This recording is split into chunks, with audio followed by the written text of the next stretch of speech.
Okay. So I've been talking a while off and on different things on this channel about economics. I talk about books. I talk about all kinds of things.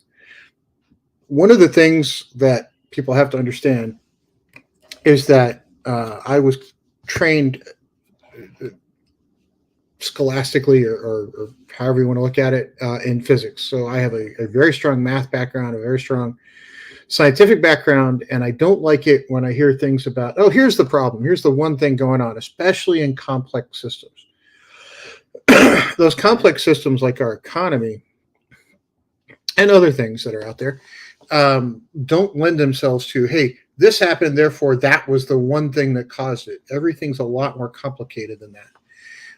The economy, especially, is not a silver bullet kind of thing. You don't just go, oh, I see something, therefore, this thing occurred. And what you're seeing now is a lot of people coming out and saying, oh, I understand exactly what caused it, right? The stock market's down. And these are the same people a week ago that were saying, hey, look, it's great. It's up, it's up, it's up.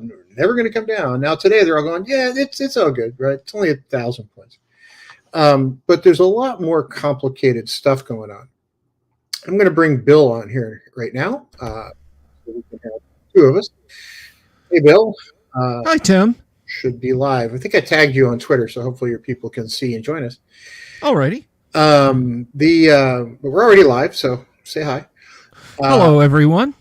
So what I was saying was, when you look at these complex systems, it's like, you could treat it like anything. Dungeons and Dragons, you could treat the economy. Nothing is a simple, this happened, therefore that was the cause. There's always a multiplicity of things going on. And I think, especially in the economy, we've gotten to a point where some craziness is going on, obviously.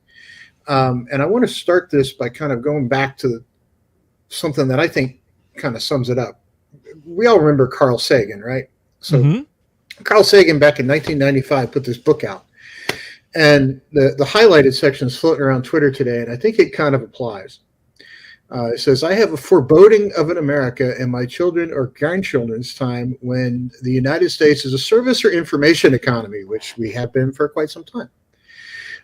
When nearly all key manufacturing industries have slipped away to other countries, which has happened. We're starting to bring some of it back, but not a whole lot. But even then, it's sort of, drop in the bucket kind of stuff. Anyway, so he goes on to say, when awesome technological powers are in the hands of a very few and no one representing the public interest can even grasp the issues, which I think happened about 30 years ago. And all this does dive into the economy, so I'm getting to that. But I think Carl makes a good point when he says, when the people have lost the ability to set their own agendas or even knowingly question those in authority, when we clutch our crystals nervously and consult our horoscopes, our critical facilities in decline, unable to distinguish between what feels good and what is true. And honestly, how often lately have we seen people that equate their feelings with facts and say, well, I feel this, therefore it is, right? So he goes on to say, we slide almost without noticing back into superstition and darkness. The dumbing down of America is most evident in the slow decay of substantive content in the enormous influential media. The 30-second sound bites, now down to 10 seconds or less, lowest common denominator programming, credulous predictions in pseudoscience and superstition, but especially a kind of celebration of ignorance. That was Carl Sagan in 95, right? So I don't know, but I think he nailed it pretty dead on, right? I mean, he was just dead close. Now, you couple that with what's going on today, and we see the stock market taking some shocking dips, right? And those dips are not pretty. And I've been doing some economic stuff for a while, but now all of a sudden, the same people who were saying, oh, look, those dips aren't pretty. Oh, that's okay. It's just a correction. It's only 1,000 points. It's only 800 points. It's only this. It's only that. Are now just trying to boil down, and I got this from a huge economics influencer account, which actually people listen to. We're trying to boil down what's going on the stock market to a freaking tweet, right? To a meme. So, oh, look, the Japanese market's crashed 20% the last 2 days because the yen carry trade is unwinding, and the NASDAQ is, what they're saying is they were allowing people to borrow yen at virtually 0%. And what was happening was hedge funds in Japan and other places were borrowing that money at essentially 0% and buying stock with it because there's no risk to the borrow. It's like 0.1%, 0.05%, something like that. So they just said, okay, great, I'll borrow all the yen I can, I'll buy all the stock I can. That props the Dow up because it's all borrowed money anyway, so who cares, right? And as long as I'm making better than 0.05, yippee skippy for me. Well, now all of a sudden they raise that interest rate. So like, oh, look, it's just them. It's just the Japanese. It's just us unwinding this Japanese stuff. But the trouble is that's one data point in a very, very, very complex system. And if you look around at what's been going on over the last couple of years with things like federal lending rates, now all of a sudden people are saying, oh, great, now we need an emergency meeting of the Fed and they need to go cut rates a half a basis point. Those same economists that are calling for that a few months ago when they were looking at, hey, why are interest rates so high? Why are housing prices up? And they started talking about a few other things. If you look back a few months before that, when we were still talking about inflation, those same economists said, well, inflation happened because all those COVID checks that went out to everybody, people had too much money, so they were spending too much. Therefore, inflation occurred because little people like you and me, Bill, had too much money. Therefore, that's bad for the overall economy. Now those same people are calling for rate cuts, but rate cuts do that exact same thing. They make money cheaper to borrow. So you go out and buy cars. You can go out and take a personal loan, a HELOC on the house, and you go off and borrow some money because it's 2 points, 2-3%. It's not bad. And you go off and spend it. That's bad for the economy. However, what it also does is allows the hedge fund guys to go borrow money at a lot cheaper rate because right now Fed rates are like at 5%.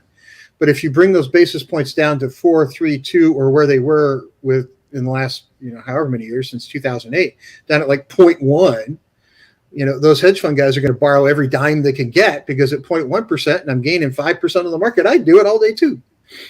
Right? So, but what that does is that same prime lending rate allows inflation to creep back in, which is just now starting to get under control and kidney punch everybody else.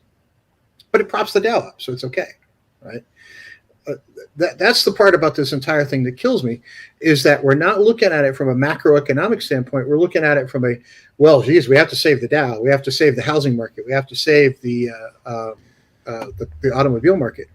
And I wanted to dig into this a little bit with some folks around, maybe in a live stream if people have questions, and say, look, there's a ton of data out there that says this ain't just the Nikkei guys pulling back their interest rates. This is almost pre-baked to say there's no solution here, but just let the fucking thing crash.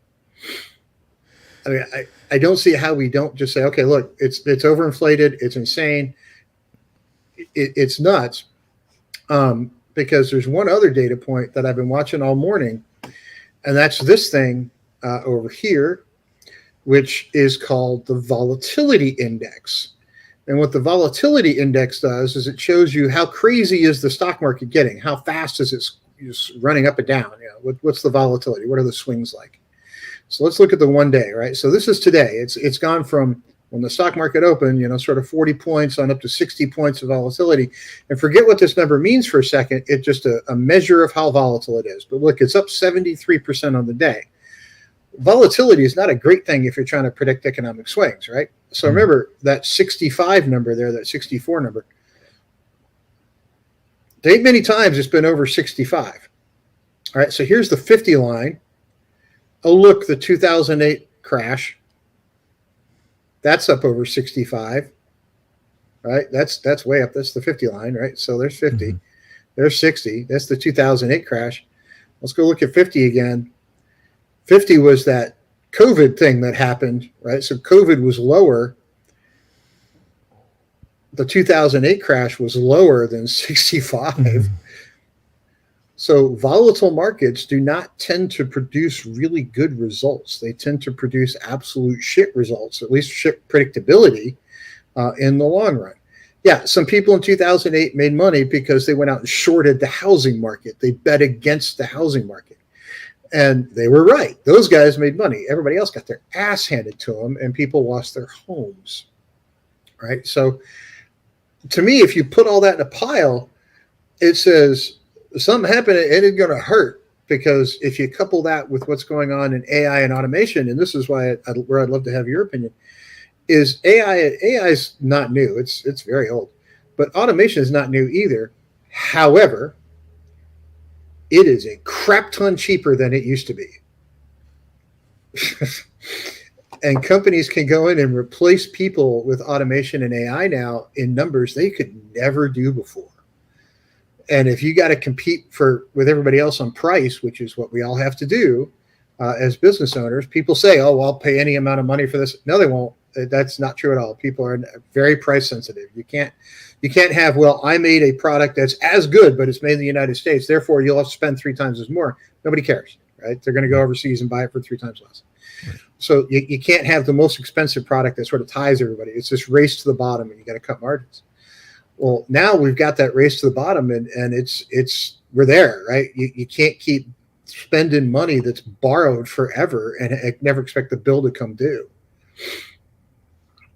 Any of what I just said make sense, Bill? Or am I completely insane? Well, as you can see, anybody viewing this who doesn't regularly follow me, if you just look around me in my office, you can see I'm a very serious person who should absolutely be listened to on grown-up matters. But let me just share a few insights, Tim. And first of all, in your comment about AI and that sort of thing, I primarily wait around in generative AI stuff. I ask ChatGPT to roll dice for me sometimes, or tell me, a good spread of kobolds or goblins to put in a dungeon complex if I'm in a hurry. Otherwise, I just use dice. I'm kind of I sit on that fence of analog and digital, but Tim, if I can, if this will suit, I'd like to share a few historical observations. Sure. On economy, and one of which I desperately hope doesn't come to pass. Now, I grew up at a time, and Tim, you and I are more or less sitting in exactly the same seating section when it comes to age. But I grew up in a time in the 70s and 80s when we were convinced, 100% convinced, the Japanese are just going to own us. I mean, they made a movie about it, for God's sake, Gung Ho, about a car company, a fictional Japanese car company coming in and just buying up a town in Pennsylvania. Very, very cute movie. Michael Keaton, I recommend it. But a funny thing was going on in Japan, which I'm sure you're aware of, Tim, but maybe some of the folks out there might not be.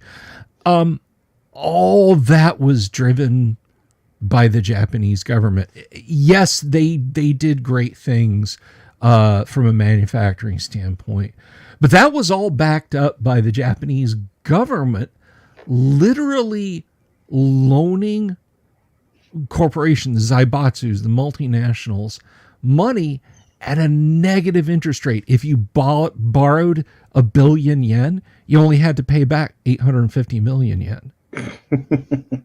So they were borrowing success. Well, it's interesting you bring that up, because I had this chart I was going to share that's all about government debt. And this went on until it couldn't. And then a funny thing happened in 1989. Poof. All the make-work projects, all the negative interest rates, it all just popped in 1989. And suddenly Japan was in kind of a financial bind. And I think the reason it probably didn't take down every other Asian market at the time was because things were a lot less loosely aligned, and we had a lot less mom and pops putting their life savings into day trading. Yeah. I see it all the time where people go on and like, oh, I'm going to cash in my life savings and start an Airbnb empire. I'm like, oh dear God. The other historical data point I would like to mention, and this again goes back into government lendings, and you touched on this, and you've mentioned this a lot with the housing market. Now, I just want to preface this by saying to anyone who may be listening, tongue only half in cheek when I say this. The only financial advice I'm fit to give anyone is to tell you which rare D&D books to hold on to.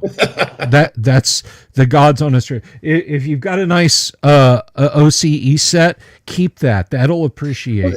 Yes and no, but you see, you own your own home, right? You in the bank, right? But right, you have to pay for car repairs. You have to live in the economy, and we hear all the time from people who have enough money that says, "Hey, look, 10% down on the market is not going to change my lifestyle at all, right? Because, okay, gee, my G6, it's expensive to fly, but I'm still flying a G6, right?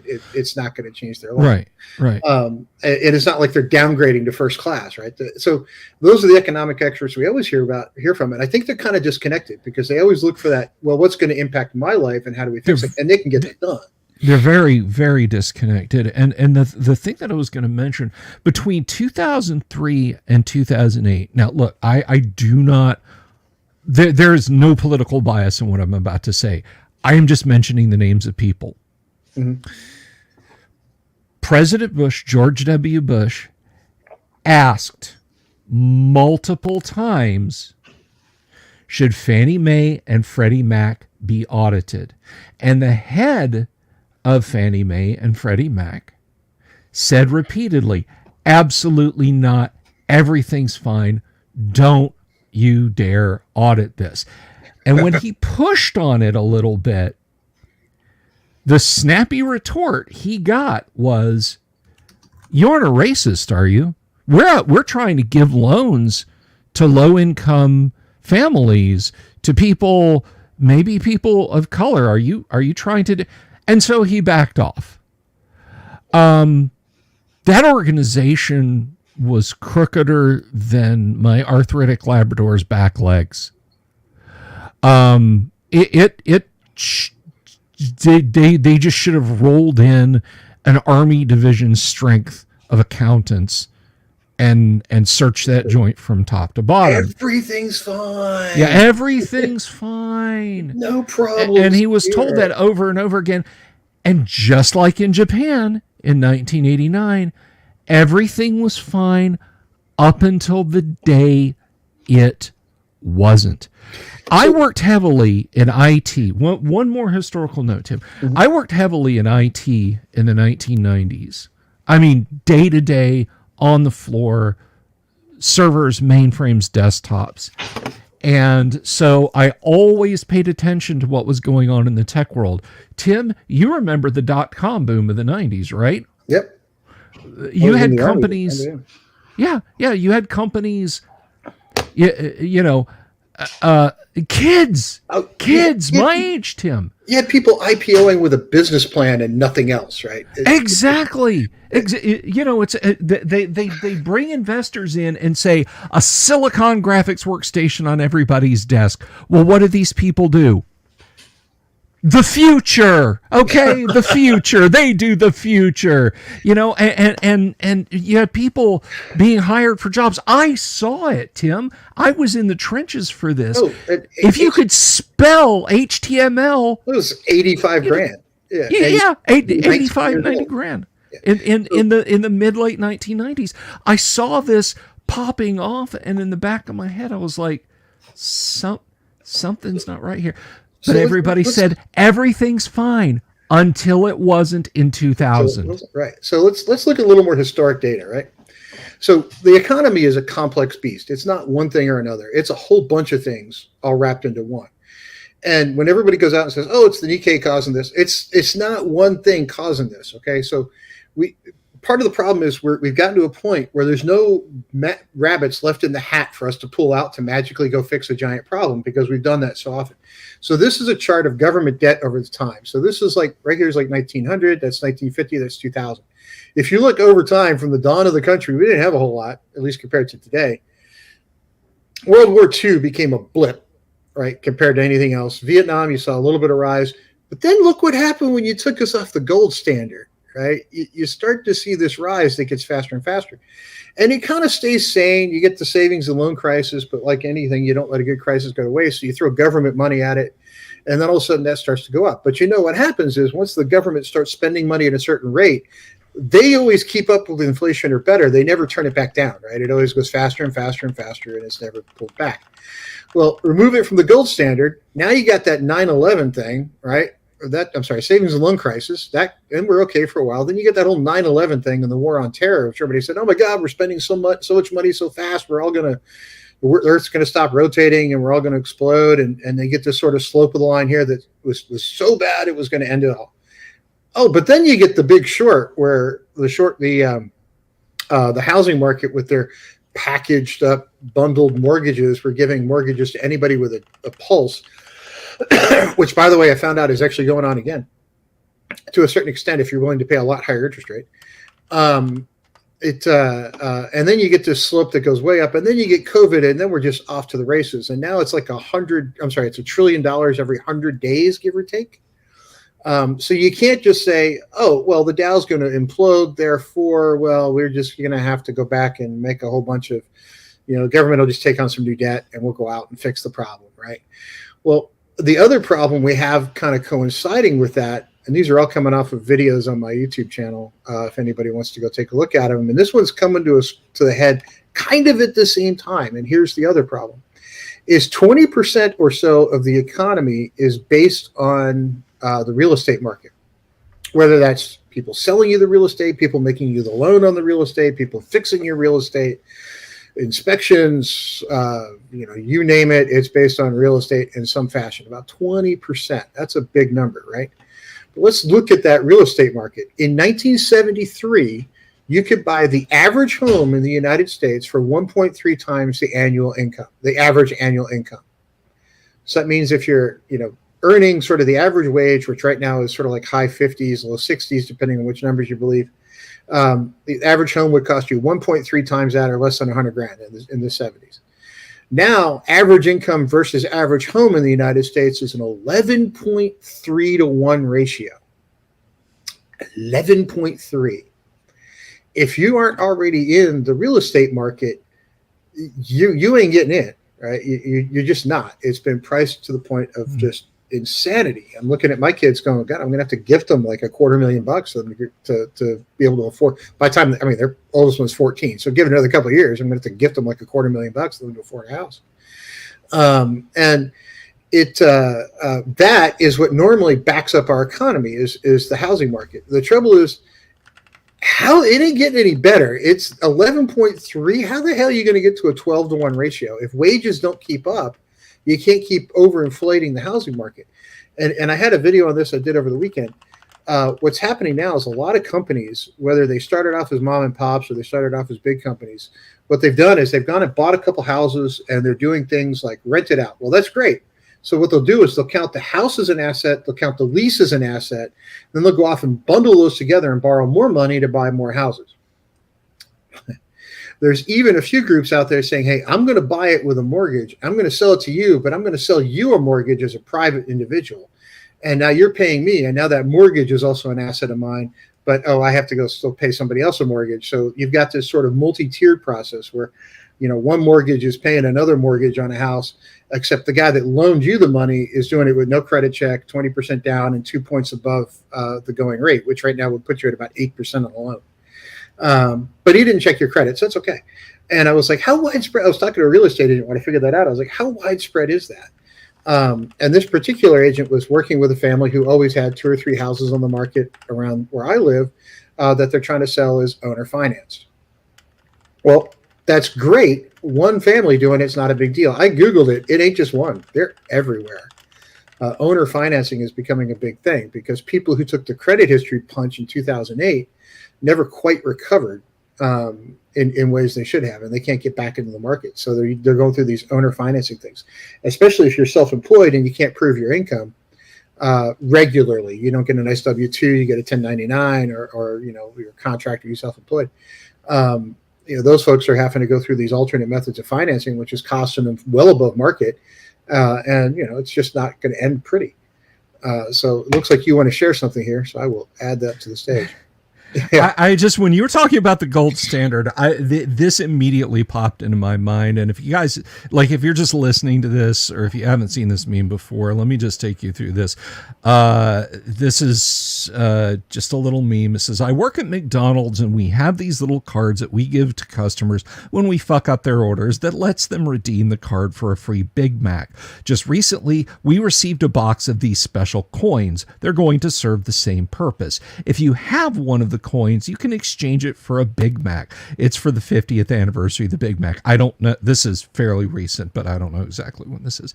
Now, I'm far from an economics expert, so this may just be a stupid question, but since our money has no value anymore since it was taken off the gold standard, whereas these coins from McDonald's are backed up by Big Macs, does that not make them a more stable currency than our own money?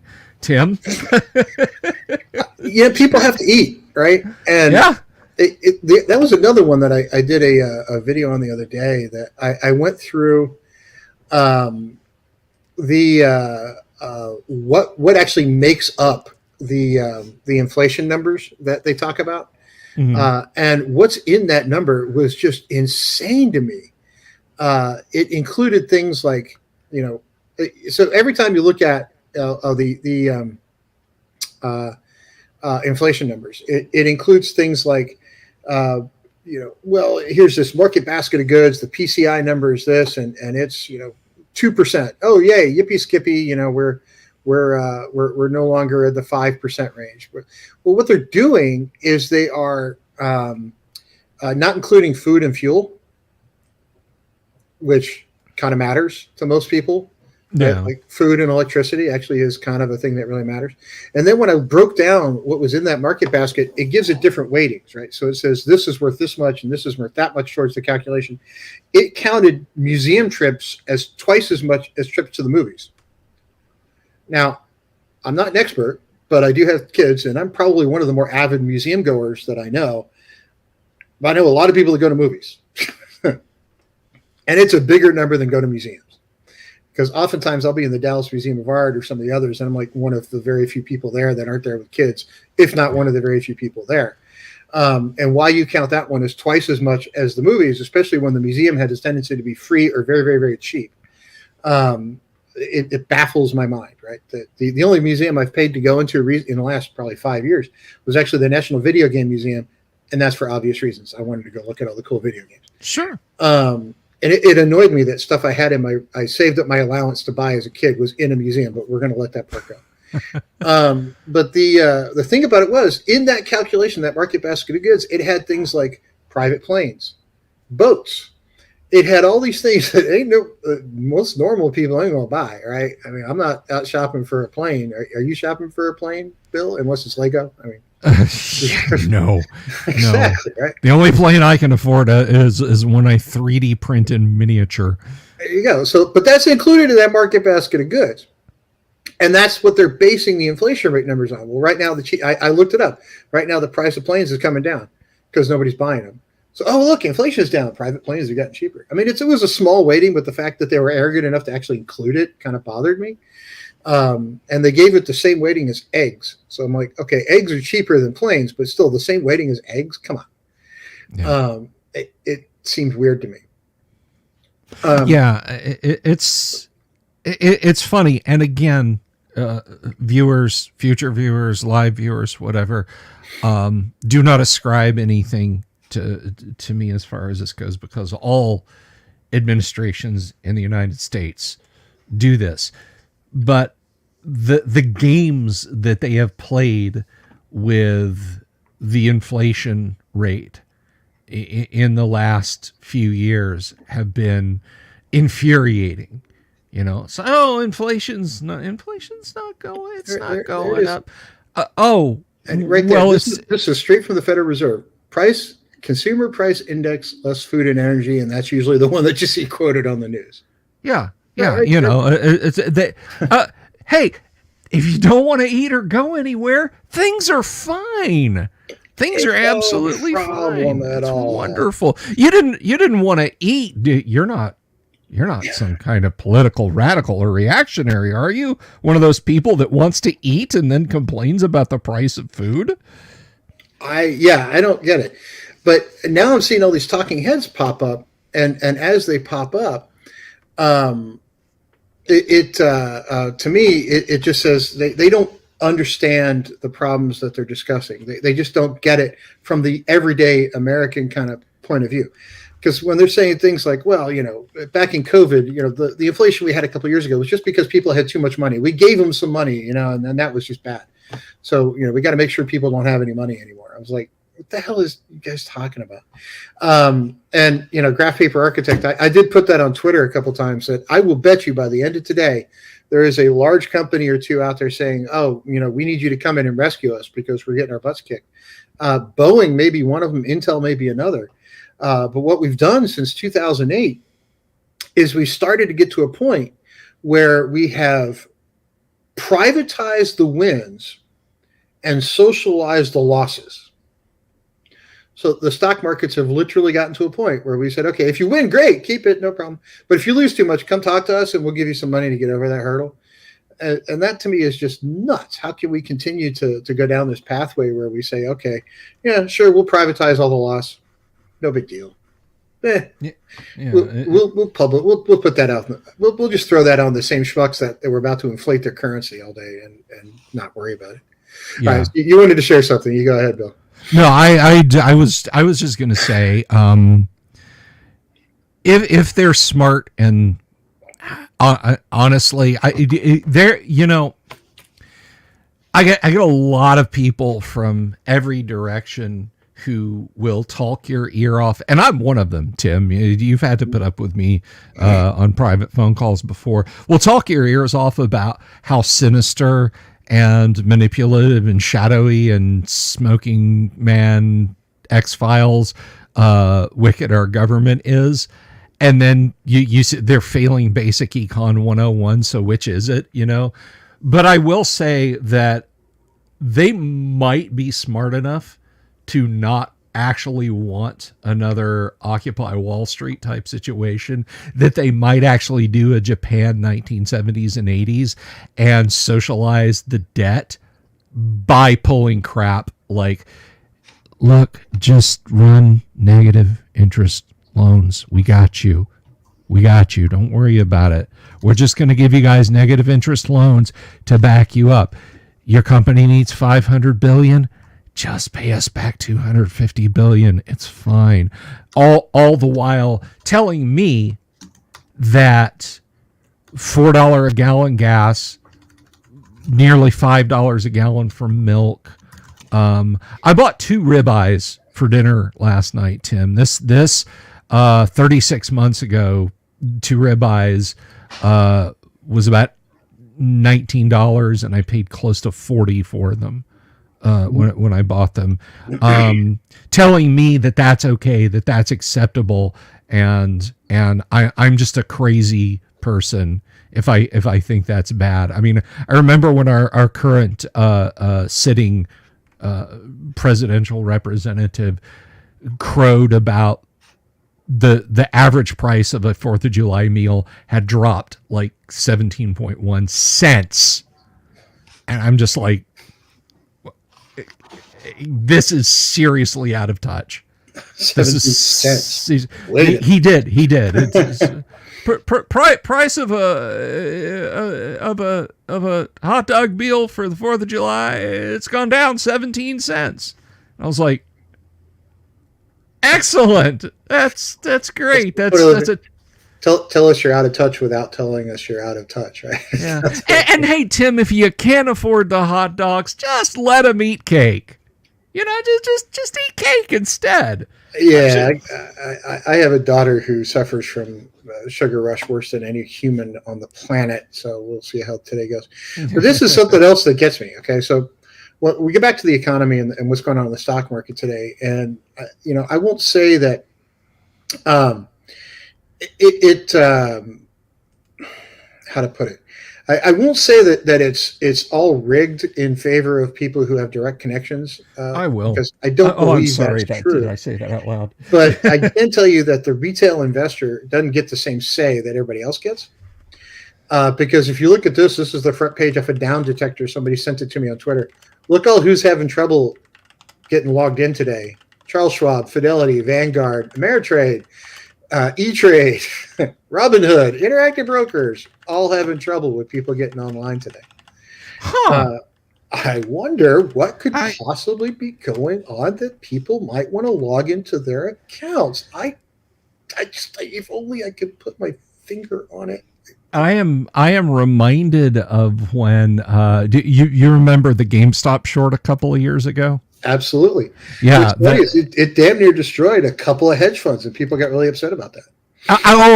There was a hedge fund manager who was screaming about the day traders who were keeping GameStop alive. And he said, the hedge fund managers are the real heroes here. I just like, brother, let me tell you something, Tim. Anybody out there in the audience who mistakes me, I am a red-blooded American capitalist. You know, I want to light my cigar with $100 bill while I tilt back my 10-gallon hat and eat my ribeye steak and kick up my cowboy boots. But that I'm sorry, I'm with the OWS people. I'll stand out there and hold up a sign. This is jump, you bastards. You know. I just pulled the number. Something like 60%, depending on whose numbers you believe, something like 60% of Americans are living paycheck to paycheck, right? And what you're seeing now on CNBC and other places, people going, well, this is just a buying opportunity. Like, yeah, but if you're among that 60% of Americans that have less than $5,000 in the bank, you're worried about buying stock, right? You're worried about buying what? Well, and right? you know, where's that Big Mac again? Yeah, you're worried about buying this. Yeah, exactly. That's it. You know, people are like, Bill, what's your portfolio look like? Well, I've got some body armor made out of tires and some hand-loaded shotgun shells that I put back for a rainy day. But you know, I think I think that. Right now I love this one. Sorry, I got to. No, go ahead. I got stuck, but I'm going to come back to what I was going to say. Go ahead. This is on CNN right now. Stocks are tumbling, but no, America's market is not crashing. That's only down. Oh my God. Let's pull. I'm just going to pull the number right now. Oh my God! I gotta see this. Let's pull the Dow Jones Industrial today. Let's just pull the last 5 days. No, it was only everything's fine. This is fine. 20,000. We're down to 38. But it's not a crash. No, it's it's not crashing. Don't look behind the curtain. Please just send us more money into your IRA right now. So I was going to say, I do what I do, this YouTube thing that I do. I play D&D with you, and I do live streams and history about D&D stuff. And I have a Patreon.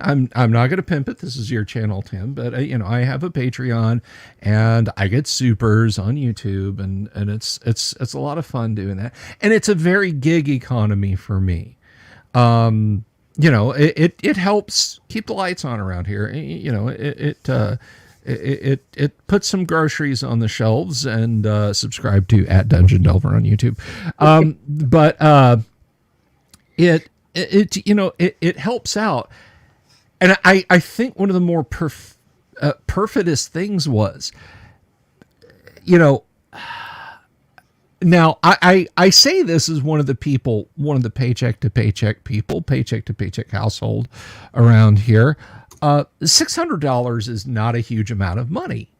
And even pre-inflation, it's not a giant amount of money. The government looked at gig people. It's like, it's like, okay, we're going grassroots. You know, you got guys like me. I saw this like a distressingly large amount after the 2008 implosion.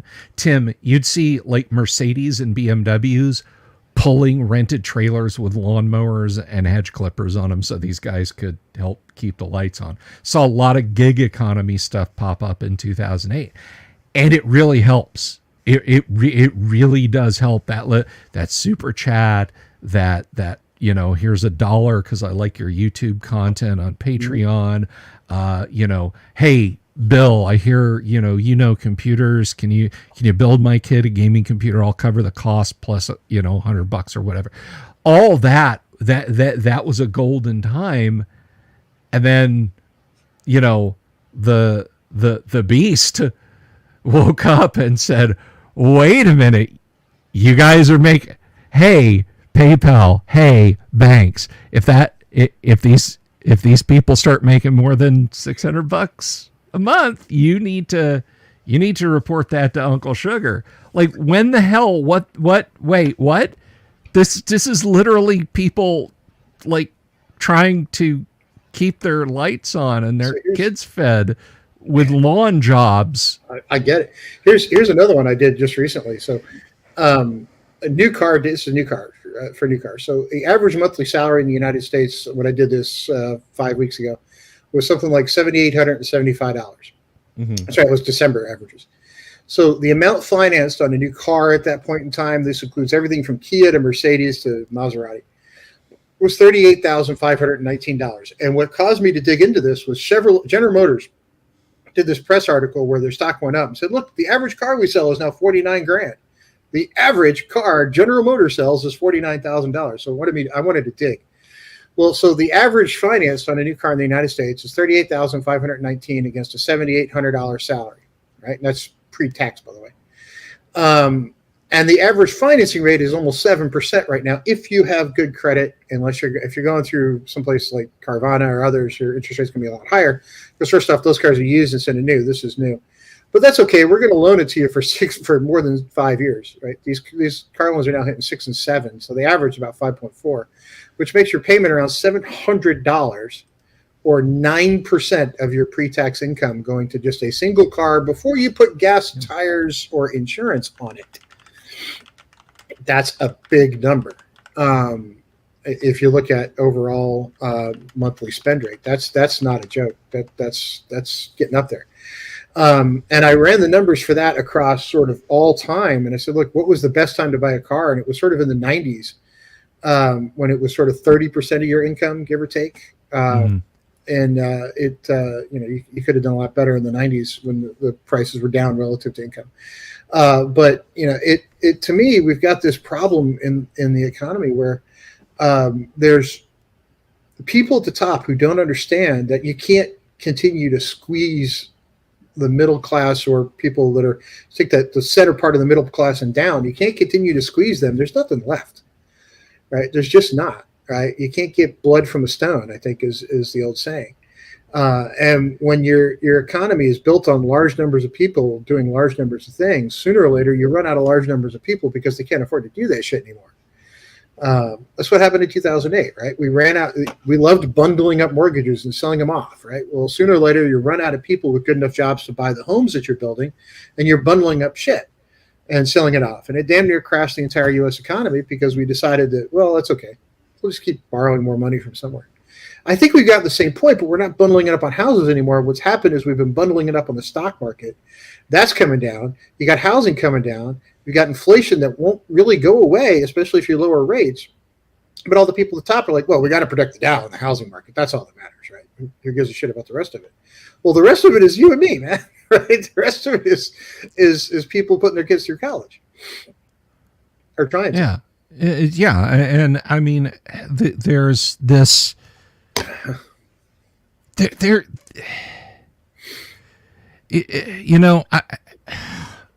the amount of disconnect just it blows my. It shouldn't, but it blows my mind. It literally. I mean, I remember. I want to say this was around 2015, 2016. I'm not 100% sure. Tim, we could dig this up. Folks, I didn't know I was going to be talking economics again. Look around me. What do I know? But there was a study that came out. This was not like a meme. This was not something that, I saw this on Twitter. You can Google this. This was reported on multiple news websites. And basically it was between 1992 and the present day. And I remember they had just appointed a new Secretary of Defense. So I think it was after not the last presidential election, but 2016. So it would have been then. So they brought in an auditing company and started cleaning house. And our Department of Defense couldn't account for it, not overspent. I want you to understand what I'm saying here. They didn't overspend, and you can say, oh, you guys paid too much for this.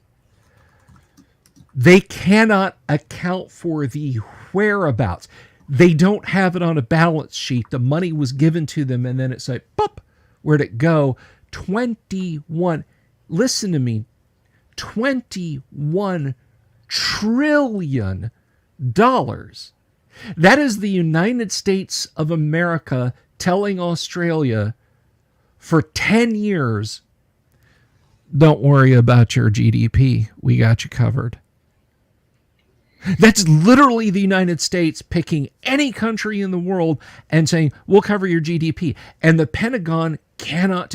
Imagine you send your kid into the store to buy a gallon of milk with $5 and he comes back with no milk and no dollars. And you look at him, where did it go? And they have no idea where it went. And that's just the Department of Defense. Oh, no, my kids know where it went. They just don't want to tell me. Well, I think and that's probably the same thing. You're hitting the nail on the head. But I'm just talking about literally just defense, Tim. $21 trillion gone. Here's a number. Let me find it again. Graph Paper Architects caused me to do a quick search. And I found this number that is actually kind of scary in another way. So average rent by year, and this was last updated in 2022, average rent prices have increased 8.8% per year since 1980, consistently outpacing wage inflation by a significant margin. 2021 was an exceptionally volatile year, which appears to continue in 2022. According to some measurements, the national 18%. So look at these numbers: $1,191 versus 1970, 27. Well, let's not worry about that. So the year I graduated high school, that would have cost you $447 versus $1,200 today. Minimum wage hasn't changed. Now, minimum wage, in my opinion, should not be a life goal. You should want to think about ways to get up from that. Absolutely. But if you look at it, how's a kid starting out, straight out of high school or straight out of college, going to suck that one down? With average jobs these days paying $20-25 an hour for somebody's first joining the workforce. Right? That's a big number to have to suck down in a 1-bedroom apartment. And it's like in 2008, the thing that caused the crash was we kind of got arrogant as a country. We've realized that we didn't quite realize it when banking became our only industry left. We didn't have manufacturing, we didn't have tech, we were outsourcing everything, and then banking just about killed us. Well, I think we're kind of back to that point where we've decided that our economy is going to be based on one thing and one thing only, and that's real estate being chopped up and shared between a certain number of people, and everybody else gets to kind of rent it. And if you look, I haven't even scratched the surface on commercial real estate stuff. That stuff's just a nightmare from which there is no return right now. It was a building in Fort Worth that cost over $100 million to build. It went up for auction and sold for like $7 million. It had never been occupied. It got finished during COVID. It was like $120 million to build, and it I'm working from memory, but it sold at auction for less than $10 million. I think it was around $7 million. Now, buying a skyscraper for $7 million, I mean, sounds like a good deal until you go off and try to rent the thing out and realize, hey, during COVID, we all proved we could work from home or remote work, or we realized we didn't need all the same people in the office. Well, there's no need for all this damn office space anymore. So what are you going to do with it? So commercial real estate's hitting the same problem. So coming to a head all at the same time, we've got residential real estate, commercial real estate, automation and AI coming in, and inflation. All those things hitting, and the Dow going down today. All the financial experts want to be like, oh yeah, it was just the Nikkei. No problem. It's just, fallout from the Japanese changing their lending rate. I can't wrap my head around how stupid that is. That to me is just like, I get it. Now, the other fun part to this that caused me to kind of go on this little tirade today, and I appreciate everybody entertaining my little tirade, is 25 years ago, one of the primary employers for physicists in the country turned out to be Wall Street firms. I'm a PhD in physics. That's not really the case anymore. They don't necessarily want us there anymore. um, some of us are there, some of us aren't, but there's some mathematicians there. But by and large, they're kind of trusting a bunch of algorithms to do their work for them, which is great as long as the algorithm's not a complete idiot, right? So what we're doing is putting the hands of the financial markets in the purview of fewer and fewer and fewer people. And what if those people are idiots? And what's happened with the financial news is we've gotten a bunch of the same economists that have been talking for 30 years, a bunch of the same mathematicians have been talking for 30 years, and the same solutions aren't going to work this time because it's not one problem coming to a head simultaneously. You've got everything from inflation, residential real estate, commercial real estate, AI, automation, and, oh, by the way, a major war could break out in the Middle East at any given point in time. And we're in the middle of gigantic amounts of political chaos in this country all at once, right? And there is no, hey, just go lower rates and it fixes everything. That doesn't work this time. And we're in the middle of soft World War III in Southeast or Southwest Europe. So I'm not even sure it's all that soft anymore. But if you look at it, it's the world's gone kind of nuts all at once. And now they're saying, I just pulled up one of the websites, and trading platforms are indeed crashing. And of course, now they're saying, recession odds climb. Well, no shit, Yeah. They start, and when companies like Intel start laying off 10 plus thousand people, gee, what are the odds that a recession might be in the offing? When fast food joints, there's some near my place that. And this was kind of funny in a way. There's a couple of fast food joints near where I live that when you go up and order at the drive-thru, it's no longer a human taking your order; it's voice to order, right? So it's like voice text. Yeah. And there's some YouTube videos running around going, "Oh, look! If I walk up and say something like this, it confuses it." I'm like, "Well, yeah, but if you do the same thing to a person, it yeah, I promise. If you drive up to Wendy's and start reciting a section out of Lord of the Rings in original Elven, it's going to do the same thing as the poor defenseless AI you're abusing." Yeah, send that link out if you want. Sure. I only have so many platforms I can pay attention to at once. No, that's okay. That's okay. But yeah, I mean, if you look at what's going on the planet, I can't wrap my head around how just a simple rate cut is going to fix this for anybody except the people who are so deep in the Dow or so deep in real estate. Everybody else, it's going to completely screw over. So I don't know. I have a challenge, if you will, with just saying, "Oh, let's just lower the rates and assume it's all going to be okay." That doesn't work for me anymore. Yeah. I question. I question the viability of this, and I don't know that residential. I'm asking Tim, after 2008, has residential housing, has that situation since the bubble burst, has it gotten better? Well, it's gotten more expensive. It's gotten more expensive, but has the bullshit like ninja loans and stuff like has it tightened up any? And so the reason interesting question. So the ninja loans were an interesting thing. And they're coming back, but they're coming back in a different way. Okay. So I did a whole thing on this yesterday on my YouTube channel, if you want to look at it. But basically what happened was the ninja loans go through banks don't exist anymore. So what's happening is you're getting families, upper middle class families that are starting LLCs with other upper middle class families. And they're buying a house. Maybe they renovated it. Maybe they started this in 2008 where it was like, oh, all these foreclosed ones are on the market, so I'm going to buy one and renovate it, maybe sell it, flip it. We all watched HGTV for 10 years. Of people flipping foreclosed houses, right? It just was a thing. Now, some of those families decided, hey, I'm going to own those houses and rent them out. Other families decided, I'm going to own it, but hey, there's a sneaky little trick that if I say I'm going to sell it to you, but you can't get the mortgage from a bank because you can't prove your income or whatever it is, I'll carry the note personally, and I'll sell it to you. Here, sign this mortgage at whatever the going rate is plus 2, 3, 4 points because I'm taking a big risk. But I don't have to prove it. You don't have to prove your income to me. I'll trust you. It's fine. Right. So 20% down and 9%, and you can have the house of your dreams. Big number on percentage. So what's happening is those families are then using the house as an asset to get the loan, the mortgage is an asset to get a bigger loan, and they're buying more and more of these things. So those ninja loans are back, but they're back in a different way. They're not going directly to the bank. They're going through a third party who then goes to the bank and assumes some of that risk.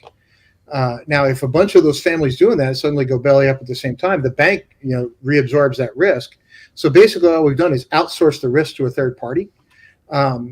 But the end effect is the same. If the real estate market starts coming apart, what happens next? And P.S. by the way, a bunch of people during COVID took out second mortgages or HELOCs that had an adjustable rate on them, and they're all starting to adjust, like right now. And about 6 months ago, most of the mortgage, the federal, the FHA and some of the others, took everybody who was sort of 60 and 90 days behind on the mortgage and refreshed it and took those behind payments and stuck them on the end of the loan.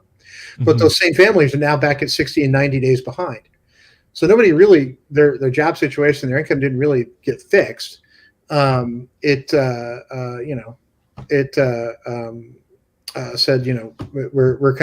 still screwed. So it just sort of kicked the can down the road. And what it looked to me like they were trying to do was kick the can to after the election. And quite frankly, when it comes to economics, I'm sick and tired of saying, well, after the election, it's economics. Just fucking fix it. Stop worrying about who gets the blame. Sense? And I mean, no, it makes it makes perfect sense. And you're right about kicking the can down the road with regard to the election. No president, I would dare say, no president,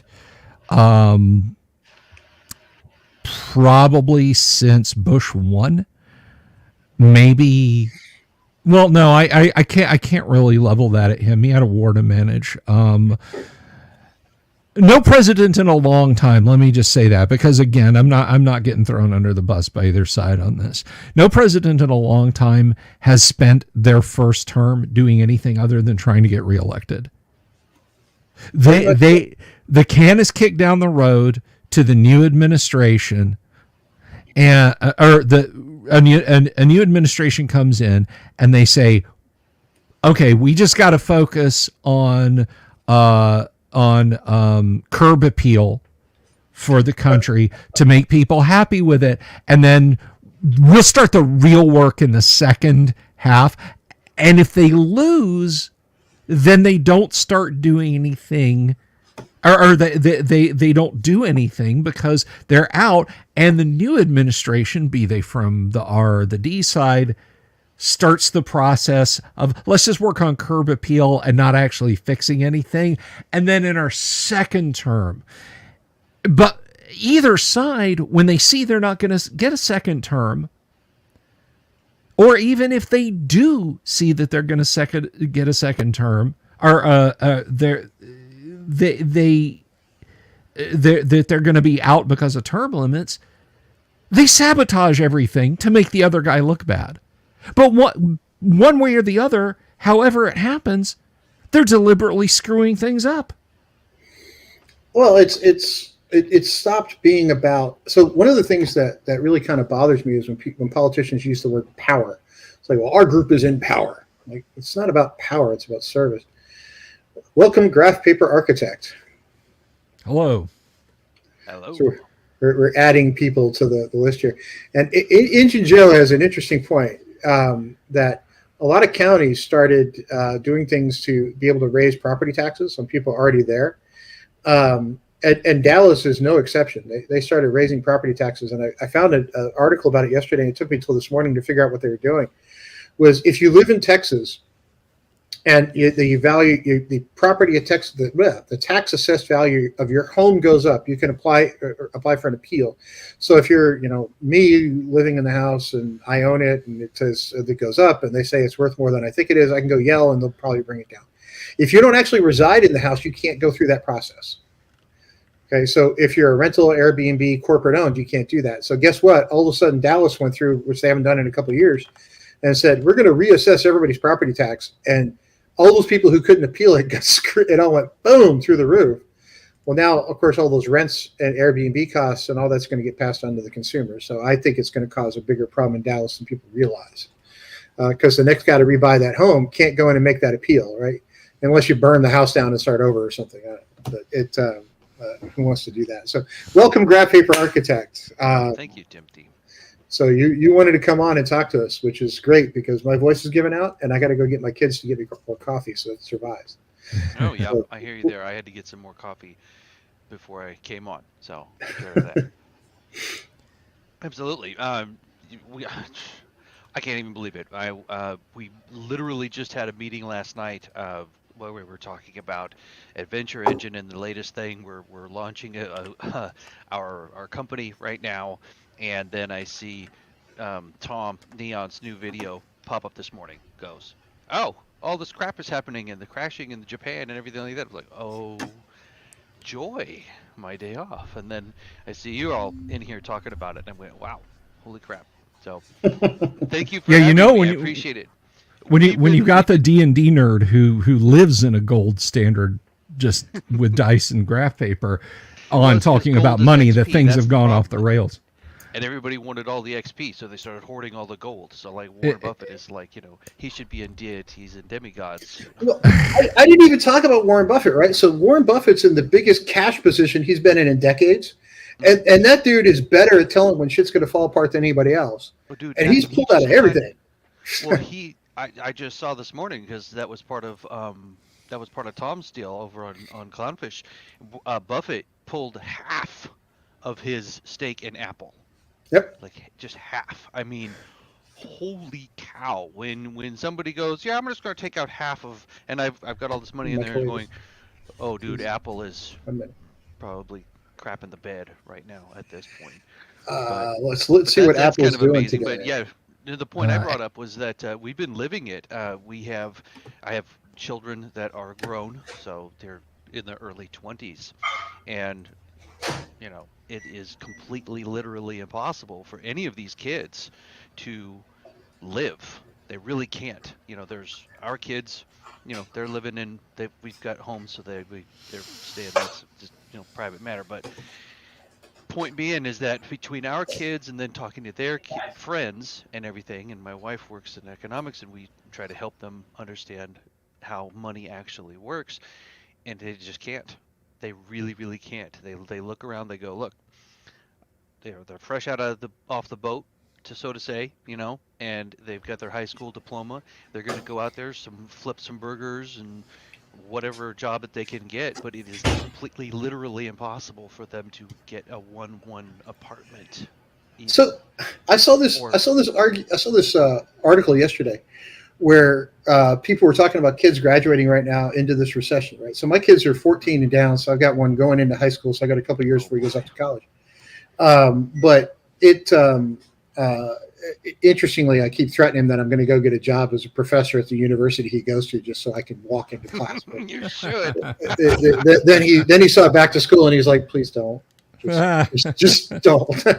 But I was like, I'm qualified. It's not like you take my class. But no, he. But anyway, so I saw this article about kids graduating in this recession, and the article was trying to pitch it like, oh, they get to live the dream. They get to go live in a resort town and attend bar. And I'm like, so we were talking about this guy who got a degree in architecture who couldn't find a job, so he's tending bar in the Florida Keys because that's what a guy with a degree in architecture wants to go do, is freaking tend bar, right? You spend 4 or 5 years getting your degree, and you're like, "Yay! I can be a bartender now. Glad I spent all that money." Oh, I wouldn't mind tending bar in the Florida Keys, but I'm on eternity leave, so I wouldn't either. But it's a retirement goal for me, not that's right, not a life goal. Exactly. Now I'm brain farting. Okay, Tom Cruise and they're flipping Cocktail. bottles. Cocktail, there yeah. You go. Yeah. See, if you're doing that, yeah. Then there you go. But heck yeah, I'm all for it. But it was really kind of amazes me that we're seeing this happening now, and but it's kind of been coming. It's kind of like, okay, they can't live. So this generation, I remember when my kids were your kids' age, and you're trying to tell them things like, you can be what you want to be, you can do what you want to do, but you need to be able to put bread and honey on the table first. So get a job and then chase your dreams, like we've been doing, and all these budding game designers, they chasing their dreams in the evenings. They're playing So streetlight people every night, and it's like, oh, this is what we're gonna do, and we're gonna make it work, and now what? I mean, So I tell my kids this one all amazing. the time. They're like, "Oh, what should I do for a living?" I'm like, "Well, AI and cybersecurity looks like a really good place to be, right?" Oh, You know, well, that's the and thing, is it's kind of weird. It's like AI. I've been sourced out of a couple of jobs. I have a broadcast industry background, and when they came in and they automated the station, I was master control operator, mm, and we went and cut 21 people out of the station because now 2 people can man the booth and run everything. so So I don't know if y'all watch my channel, but I have a PhD in physics, right? So I've worked in a lot of industries, including Patriot Missile. I've worked in oil and gas. And I've written a bunch of books. People are like, oh, don't you want to do that for a living? Well, I'd love to, but that doesn't pay the bills, right? So I've got to go pay the bills somehow. And when I worked in oil and gas, what we were doing was taking those drilling rigs that used to take 30 people to drill an oil well and automating more things where it's down to like 5, right? Hmm. So it doesn't take nearly as many people to even work an oil rig as it once did because it's all being done by remote. It's all much safer this way. So instead of losing hands or fingers or these jobs, nobody that are very dangerous jobs, it's all being automated, which is good for a safety perspective. But what have we done to the people who used to work the oil fields? Right, we've kind of decimated that as an easy place to go if you're not, a surgeon or a physicist or whatever. Right, it's not a hey, you can just walk on and find a good paying job, because those used to be very good paying positions, and now they just don't quite exist, right? Because we've automated it. And I'm all for game designers, but I'm sort of a serial entrepreneur. I've been involved in a bunch of startup companies, and my current one is going quite well. And we're in year 3 now, where they say most forgive me, companies. what is it?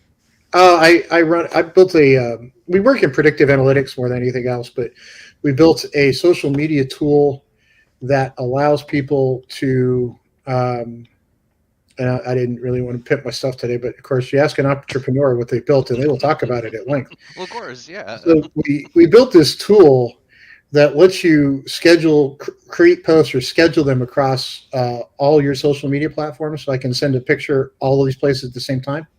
You write your post, it has this auto hashtag button, and that auto hashtag button reads your post for you and figures out what hashtags you should use to get the most visibility on that post. And it runs a little predictive analytic and says who's actually viewing that post instead of who's using that hashtag, and it says use these. And in 6 or 7 weeks, we're actually going to have it rigged where if you upload a picture, it'll analyze the picture and look for things in it to hashtag. So if I put a picture of a wine bottle up there, it'll hashtag wine bottle for you.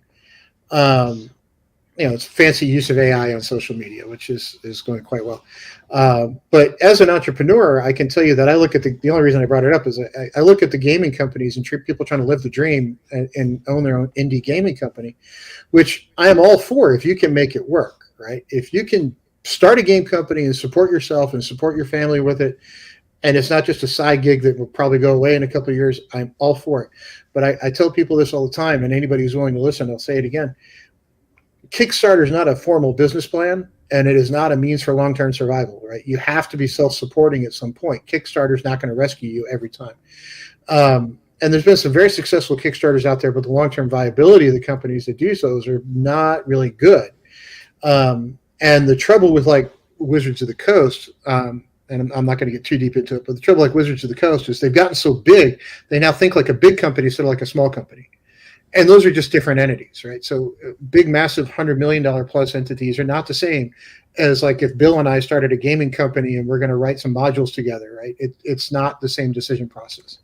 It isn't. And I've Well, heard Bill's really hard there to work should be with. a lot of the same decision I'm processes. I'm Just not gonna I'm be the something terrible won't be- prima donna.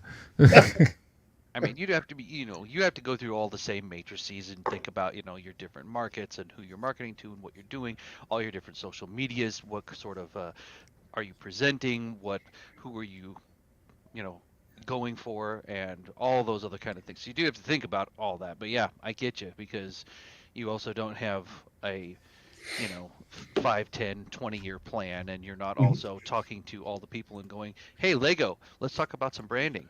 Hey, clothing manufacturer, let's talk about some branding. Hey, because they're moving D&D But into a lifestyle brand now instead of just a game. So I bought the they can Converse do that. sneakers, man. I mean, it was, Yeah. and I love the Converse sneakers. To be fair, I had an engine. Jimmy Buffett doesn't live anywhere anymore. I think he passed away a couple of years ago, if I remember right. Bill did. Do I have that right? Jimmy Buffett passed away a while ago. Yeah. It's 3 or 4 years ago. So he's permanently drinking margaritas now. Yeah. That was probably true before too. Although when the guys from the Rolling Stones are still alive and Richard Simmons isn't, that's kind of a weird ass world. I mean, the standard joke is, I'm not worried about myself so much as what kind of a world am I going to leave behind for Keith Richards. I'm convinced whenever another musician dies, Keith Richards experiences the quickening. Yeah. But anyway, but no, I think to your point, graph paper architect, who, by the way, I like. I'm Michael, by the way. Michael. Nice to meet you. I like watching. Easy name to remember because we're Legion. You could, if you yell it out a window, you will start hearing the stampede. I think economically though, I think when you boil it down to all these guys on TV saying, "Oh, just buy more stocks, just buy this, just buy that," you can't do that if you're like an actual human with a 9-to-5 gig, right? You can't really do that. Me as a chief technology officer and former college professor, I'm a little bit different, but I wasn't always in that category. So I was in the Army first. I was a sergeant. I lived in a freaking mobile home. I lived in the barracks for a while, but when I got out, I lived in a mobile home when I went to college. So I've been on both sides of that equation. And the reason I still work 60-hour work weeks, even though I kind of passed the time frame when I have to, is because it's just kind of become muscle memory at this point. Even my kids are like, I think the running gag with my kids is, I'm going to retire. And my kids are like, oh, please no. Because they're teenagers now, and they think that I would just sort of hang out with them. And I'm like, I get it, right? But especially being divorced, they're like, please, God, no, right? It's like, mom works. It's like when we're at mom's house, she's never home, so we get away with stuff. We're at your house, you're here. It's weird. So the running hope is they hope I don't retire until they all go off to college. And I did tell them I'm going to do that and then move someplace and not tell them where, but that's beside the point. They can call me and ask, but you can't move back in. Taverner Key is beautiful. It's as nice as Hawaii and about 1,000% cheaper. Monterey Bay, man. Monterey Bay, California. I'm out here in the backwoods of Oregon. I'm like, man, this is all hitting the fan now. Y'all are going to be out here trying to homestead with us. So it's going to turn into Walking Dead. We're going to be like out our walls and. No way, man. I live in the Conch Republic. We're going to be fine. We export more food than we import. We're going to be just fine. But we can survive. We know. So I live in Frisco, Texas, right, which is a suburb of Dallas. It's a sort of upscale suburb of Dallas.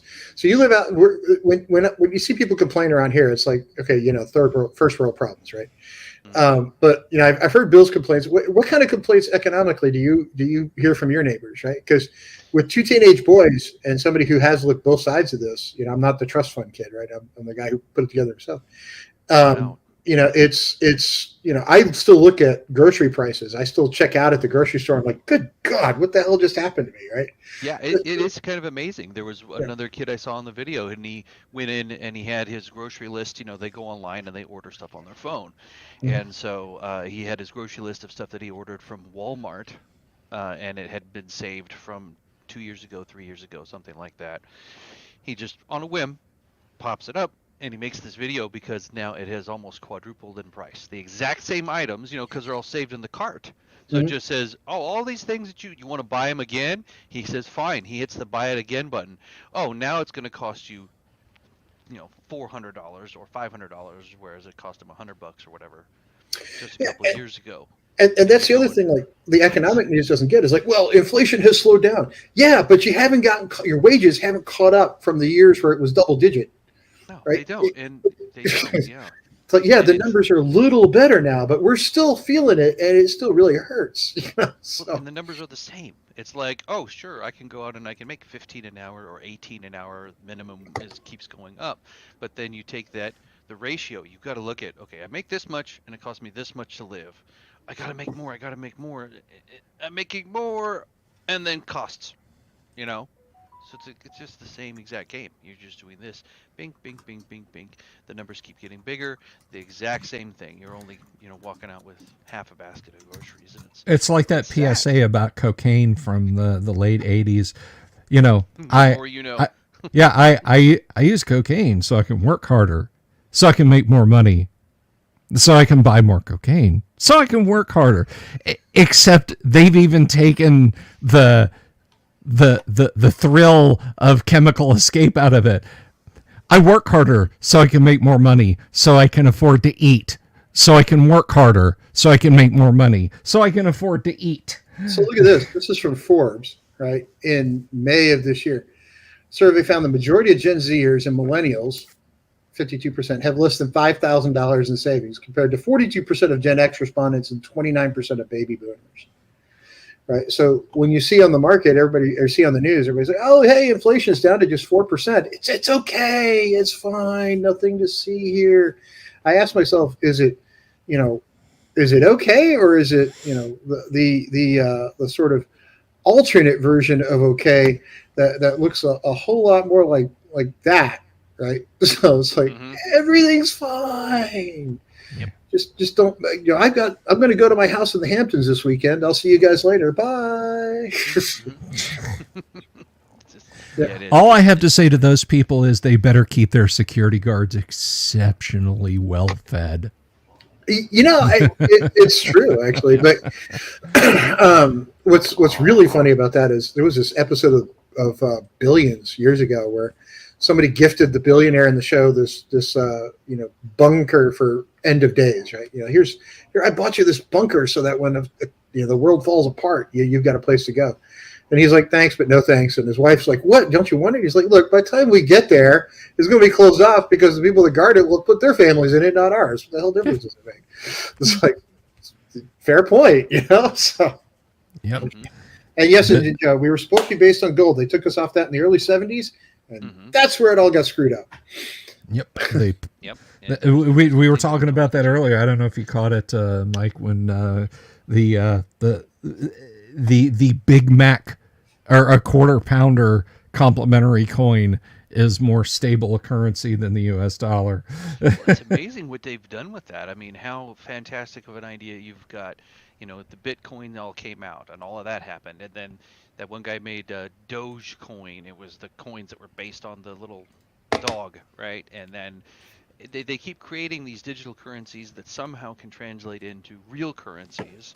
And then so you're going, okay, let's figure this out.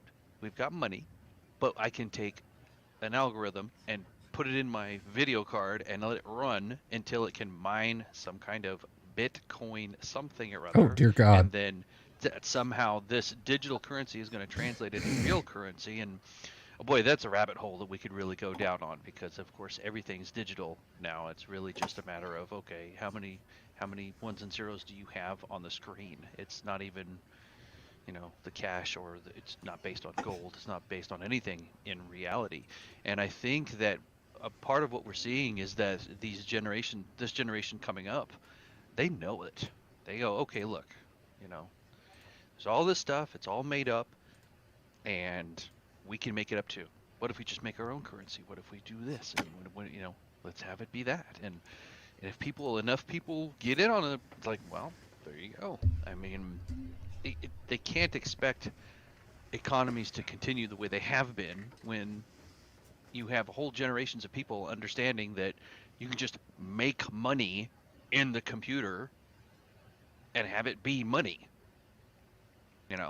They went out, and I remember people buying huge banks of video cards, and they would get the big refrigerated units so that they could sit there and run them 24/7 and overclocking them and just mining and making this stuff, and it was amazing. It's pretty. Well, I don't want to go too far down.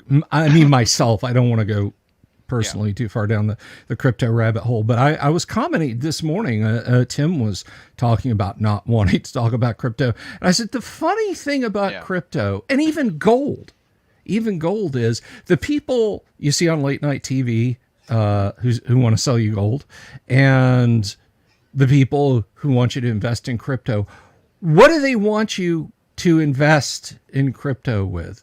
Dollars. Well, they want your real world money in their money. They want exactly. Dollars. What do they tell you it's worth? Dollars. What do you convert it to if you need it to do something?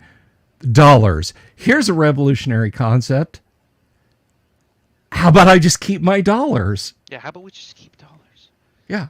I'll just keep my dollars, and you can keep your money that is hidden in your video card and your gold coins that only exist on a piece of paper that you super serious promise me I can get actual physical gold for if I ever want it. How about you just keep those and I'll keep my dollars? Wow, dude, I want to go and get an island in Second Life, and I want to buy that and then have that, sell that on eBay for some Second money. Life. Oh, Dude, my God. I couldn't believe that when I read that guy bought that island for all that money. I'm in Second Life. What? Virtual what? Well, but here's one for you if you want to talk about real money. Sorry, Tim, to cut you off. I had a question for you. Because we're still trading oil in U.S. dollars, right? Isn't that still – we're still okay there. But, what happens when they finally get done with whatever shenanigans people keep doing, and then if we ever stop trading oil in U.S. dollars?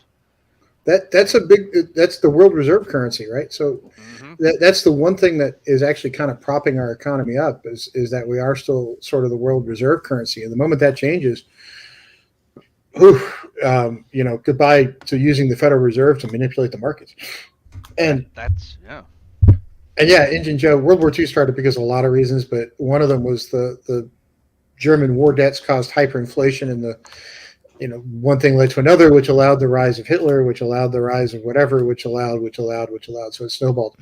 And if you look at one of the things that I've always said as an Army vet and as someone who's, I think relatively intelligent individual and tries to stay plugged in,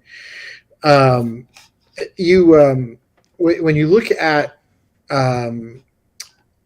what's it going to cost, what's going to happen around the world, right? So when the world is sure that the United States will come in and keep the peace, like, okay, everybody just chill out, let's park the 82nd Airborne here and everybody just take a beat, right, and move on. The world is a relatively calm place, and the last couple of years we haven't really been in that position. I'm not saying we should be. I'm not saying we shouldn't be. I don't think we should be the world police, but we have been for years. But the more political chaos we have here in this country, the more political division we have in this country, the more the rest of the world sees us as more of a joke and less of an actual world leader. And we've had more political chaos this year than we've had any other time. And look what's going on. We've got Israel and Iran, both nuclear powers, or at least nuclear capable, because they both have reactors. And I did a video on my channel showing what you need to build a nuke, and both those countries have it, whether they admit it or not. They probably both have nukes sitting someplace. I worked in nuclear physics for a while. I can go into details if anybody wants, but it's not as much. It's not as cool as you think it is. It's actually way easier. So the long and the short of it is to build a nuclear weapon.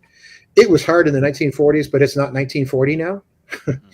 If you have the starting material and a couple of good grad students, I could put it together for you in a couple of days. Yep.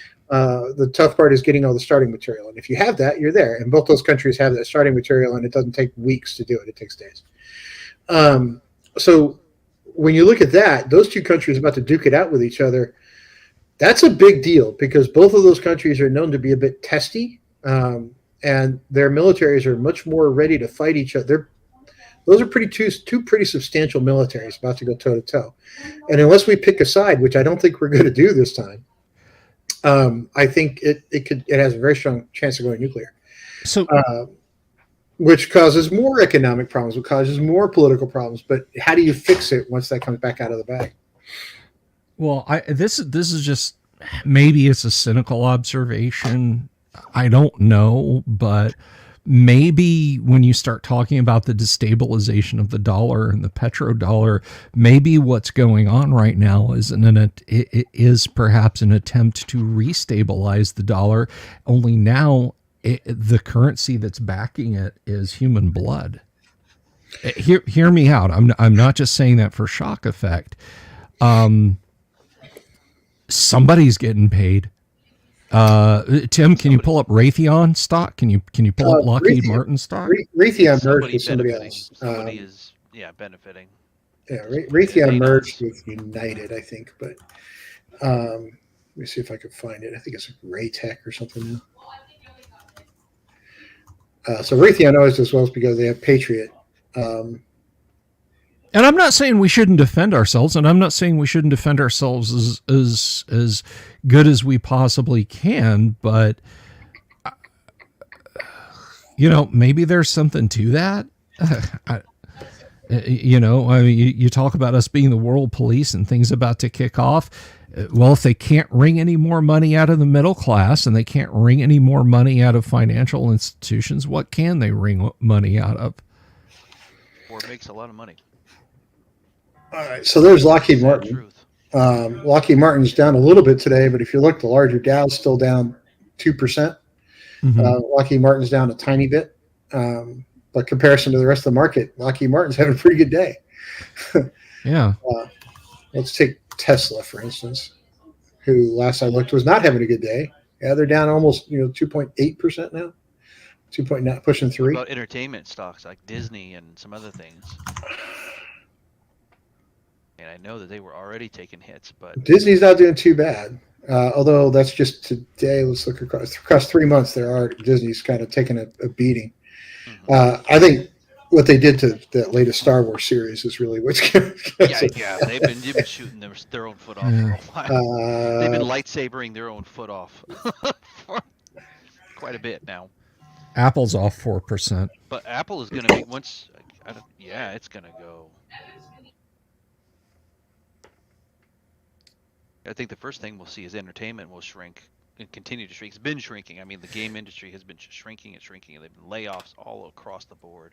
You know what's interesting is Tim and I, we talked about the economics of RPGs a while back, actually, and it's funny. What we came to the conclusion is that tabletop RPGs, since the introduction of Dungeons and Dragons, because we priced it out right here on camera. Tim and I both went through it. We fed it through inflation calculator. D&D hasn't gotten any more expensive since 1974. As a percentage of household income or by inflationary standards, D&D is pretty much exactly the same price it was. Yeah, I mean, so the entertainment industry, the way I look at it is you look at when certain forms of entertainment are doing well and when certain forms of entertainment are doing poorly, and you can always trace it right back to the economy. It's always economics, right? So theme parks are doing well when everybody's got money to spend because they're freaking expensive, especially Disney parks. Oh, yeah. Movies are, for me to take 3 kids to a movie, I mean, it's now $100, right? By the time I'm done with snacks and everything else. And that's if we don't go to the one that's like, hey, they bring dinner to you. Then it gets even more. Of course, that's the one my kids want to go to, and I like it because it has a bar. So, but if you look at it, those are kind of coming down because, well, now we just stream it at home because it comes out on streaming so freaking fast anyway. Who cares, right? But if you look at it dollar for dollar when it comes to entertainment, Dungeons and Dragons has done better in recessionary periods than anything else because it's freaking cheap to do. Yeah. I mean, you buy a book and you got hours of entertainment. Like I've written a bunch of 7 fiction novels, and most of them was number 8. And if you read those carefully, or if you look at that, it's dollar for dollar for $12, $13 for a paperback, which is still kind of what they're pushing, or $3 for a Kindle book. You get more entertainment for your dollar than anything else, right? Because I read it, I hand it to my kids, they read it, hopefully. But it's dollar for dollar really good. So entertainment, I think, is also being priced out of existence. Like if you look at my daughter wanted to go to the Taylor Swift concert, and I was like, oh, mother of God. I mean, just to walk in the door. Yeah. Yeah. Yeah. I you know, I remember, gosh, I think it was in 2010. No, it was around 2013. Every 6 to 7 years, just out of boredom, an entertainment rag will start kicking around the idea of, ooh, we heard noises that Led Zeppelin might tour again. Guys, Led Zeppelin's never going to tour again. Robert Plant has been very upfront about that. It's not going to happen. But whenever they do, they talk about the possible price of tickets. And I kind of laugh to think that recently, again, this is like 2013, that recently they were saying tickets to a concert like that could cost upward of $250. My God, can you imagine if they got John Bonham's son back and said, yeah, okay, we're going to do it. Tickets to a Zeppelin concert would be north of $2,500 a piece. Mm-hmm. Yeah, and that might even be before the scalpers get it. That's MSRP. That is before all the fees start adding on. So Tim, you were talking about Taylor Swift. What does a Taylor Swift show run you? Oh, it was going to cost me like $3,000 or something by the time. Oof. I mean, I went to a couple of Dallas Cowboy football games last year. Mm-hmm. Right, not the best team in the league, I understand, but they're the local ones, so bear with me a second. Parking in really bad area in the not good parking lot was $50, right? Yep. Just to park. Nosebleed seats are $250, $260 a seat. And if you've ever been to the AT&T Stadium, $250. We're not kidding. That's real nosebleed. That's up there. Standing room is like $50 or something, $60 or something, and that's you got to stand and sort of sit behind this wall of people. So you get to the point where it's like this becomes a corporate outing. This is not like, hey, Joe football fan gets to go here, right? This is lawyers on the weekend get to go there. This is not designed for most football fans. So I think it's like your annual family vacation that you could save up for. Yes, exactly. And God forbid you order a beer at one of these things because it's like $9 for a freaking beer, and that's Bud Light. Which, Bill, do either of you guys know how light beer and Sex in a Canoe are the same? Yes, they're both fucking near water. Exactly.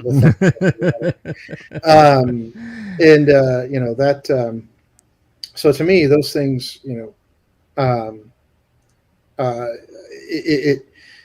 we've priced that out of existence. So back to the whole economic thing, as inflationary problems hit, it's not going to affect the people in the top third. It's going to affect the bottom 2/3 more than anything else. And as we sit here and watch today unfold, the top third are going to be fine, right? They're not going to change their lifestyle at all.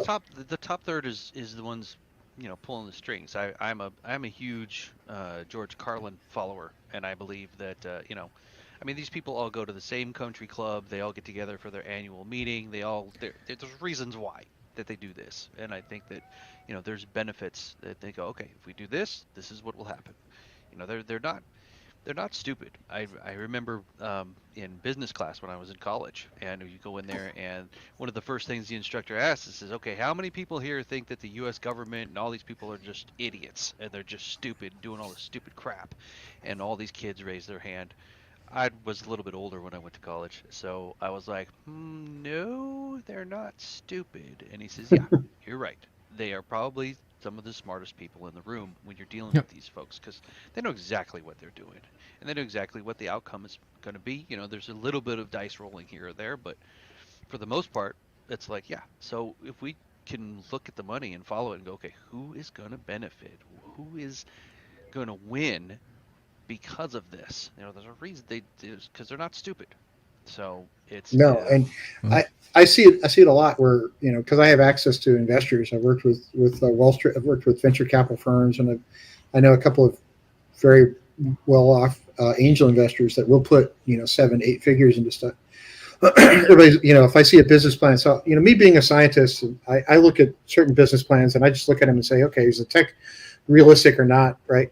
But if I can poke holes in the business side of it, that's weird because I am the furthest thing in the world from a business person. Yep. In fact, when I pitched my current company, the investor that was finally was the one who's behind it, who's our chairman of the board and CEO and lead investor. He's like, great, this is a good idea. So what role do you want to play? And I was like, well, I want to be the chief technology officer. He's like, you don't want to be the CEO? I was like, God, no, I want to be the CTO. I don't want to deal with, I don't want to look at, I don't want to think about marketing, legal, or executive functions. I want to deal with technology. And that's pretty much it. And he looks at me and goes, can I kiss you on the lips?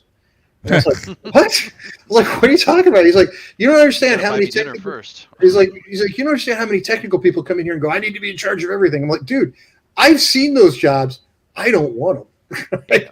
I want to do what I'm good at, and I want everybody else to do what they're good at. And as a result, we have a company that's doing very well because everybody knows what their role is.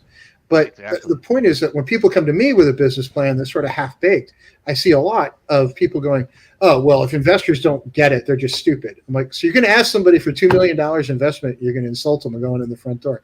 That makes sense. Yeah. Let's try that exercise. And I assure you, they are not. What they have done is seen every shitty idea in the world. They've seen 28 people this month coming in trying to pitch how to break into the sneaker industry, and they don't care, right? Because I'm using that one as an example because I've seen 3 of those pitches this month alone. But nobody's going to break into the sneaker industry unless you partner with Adidas, Reebok, or Nike, or you have $50 million to throw at one pair of shoes. Yeah, especially if your name is short of involving somebody who's a presidential candidate. You're not breaking into the freaking shoe. Right. No. It's funny.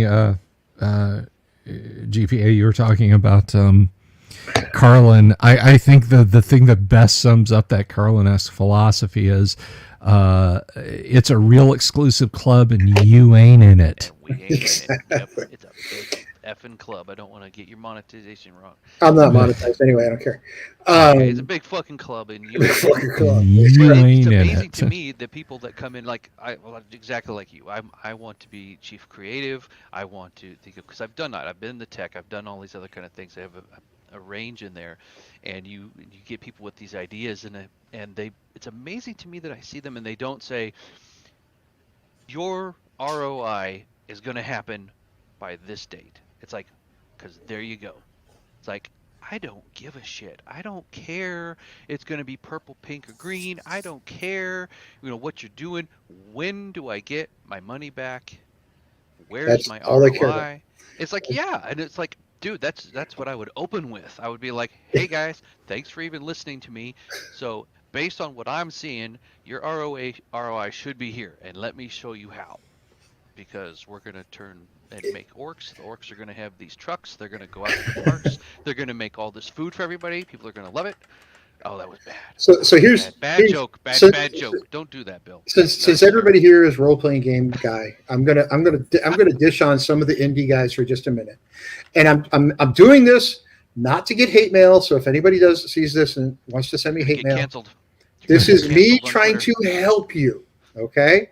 All right, hold on. I'm ready.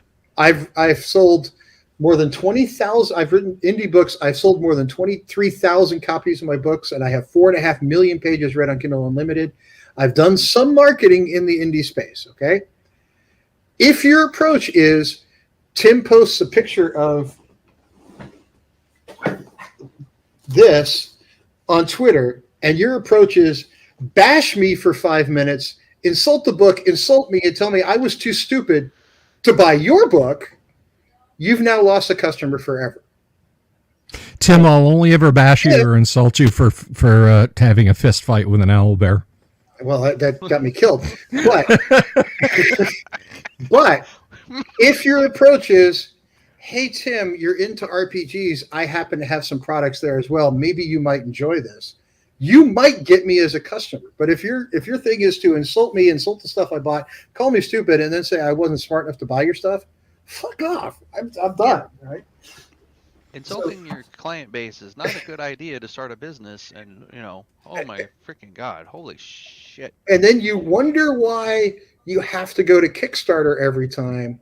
It's not because Hasbro dislikes you. It's not because the algorithm is against you. It's because you're an asshole.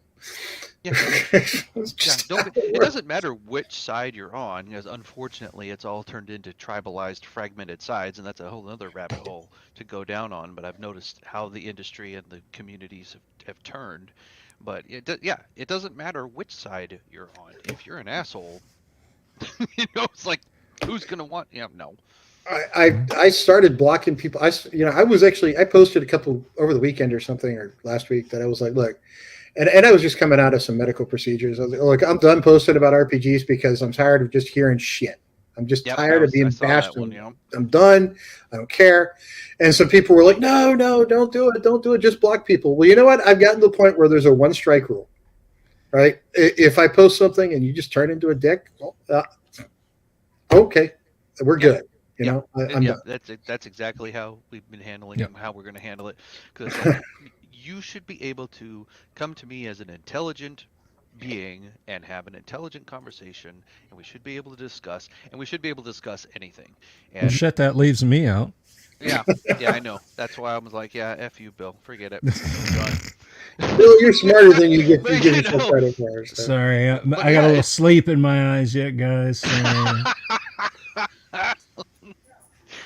But yeah, it's, people don't have that kind of ability to, and they don't have the training for it, so I don't really hold it against them, but they don't have the ability to it's called disassociation. So they can't separate themselves from the issues or from the topics or from the game or from whatever the hell else has got their freaking hackles up, and they want to get ape shit about stuff. And it's like, but in like you were talking about marketing, which I don't like to do. Marketing is kind of like a newsroom. It sucks. Yeah. But you throw everything on the board and you go, okay, well, is it going to be Hispanics? Is it going to be Africans? Is it going to be who are we marketing to and why and how do we do it and all these other kind of things? And you're coughing up all this stuff, and it's like,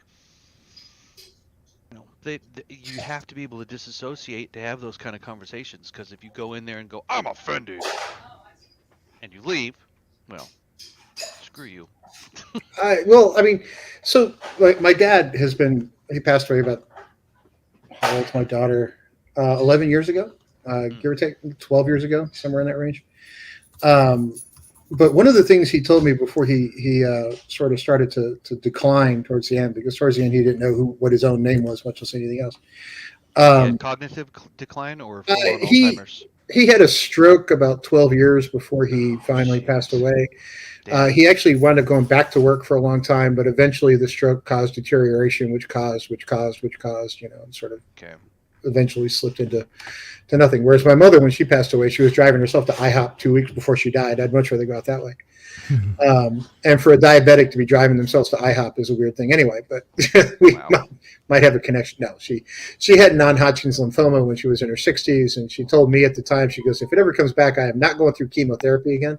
Turns out she didn't. It came back, and non-Hodgkin's really doesn't hurt till it hurts. And then when it came back, she didn't tell anybody, and it turned into kidney failure, and she was gone in 2 weeks.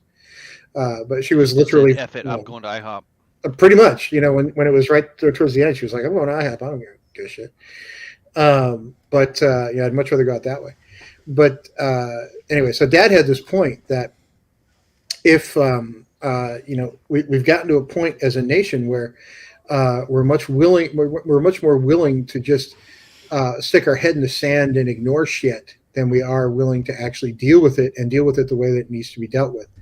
And I look at it in the RPG space. I look at it in the business startup space where people have these ideas, but like I get pitches all the time. It's like, okay, where's your profit margin? I don't see the word. I do a keyword search and I can't find customer, product, or service in your business plan. I'm going to send it back to you and say, please fix this.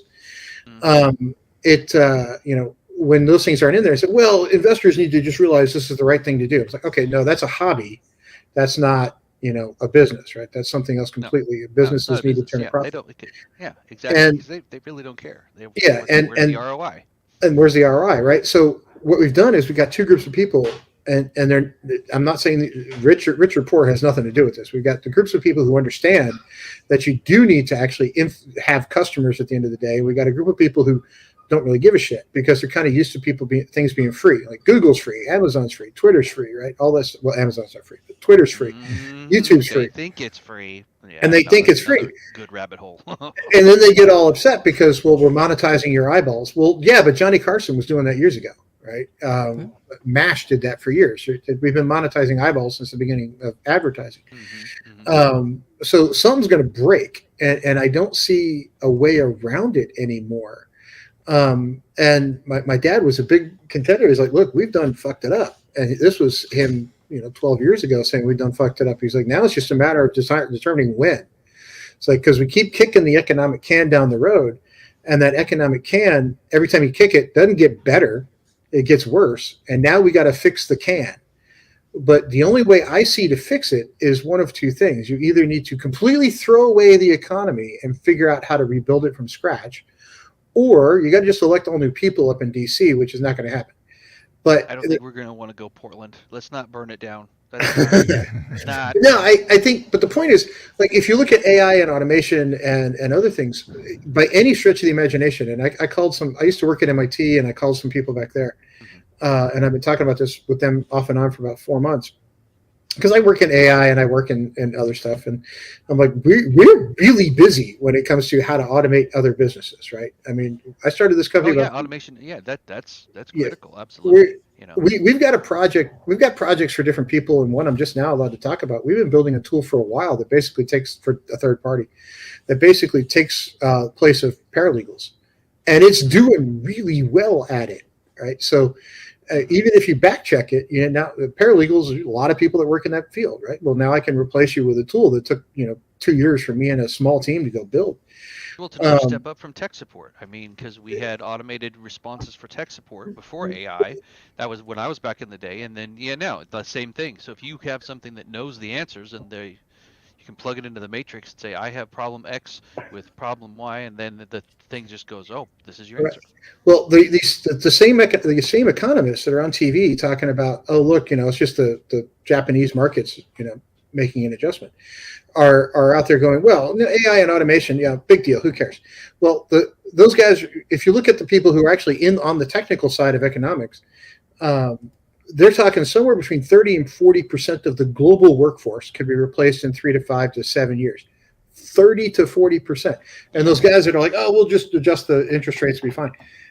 Like, oh, those jobs will be replaced with other jobs. I'm like, okay, yeah, but if I can eliminate 20 jobs and replace it with one, and 19 don't come back, right? And they don't even, we'll just retrain people. Well, retrain them to do what, right? Oh, retrain them to code.